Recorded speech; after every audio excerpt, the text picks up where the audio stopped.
বন্ধুরা, শ্রী রাধারানীর চরণ কেন লুকিয়ে রাখা হয়? কেন শ্রী রাধারানীর চরণের দর্শন এত দুর্লভ? একদিন যখন পূর্ণিমা রাতে রাধাকৃষ্ণ নিধিবন থেকে মহারাস সঙ্গ করে ফিরছিলেন, তখন হঠাৎ ভগবান শ্রীকৃষ্ণের নজর শ্রী রাধারানীর চরণে পড়ল। শ্রীকৃষ্ণ দেখলেন রাধারানীর চরণে ব্রজভূমির অনেক ধুলা লেগে রয়েছে।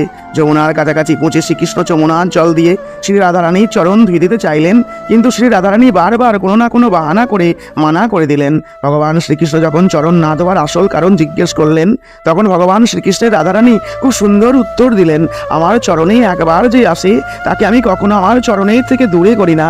এত বেশি করুণাময়ী হওয়ার কারণেই শ্রী রাধারানীর চরণ অনন্ত কোটি ব্রহ্মাণ্ডের চেয়েও দামি এবং দুর্লভ।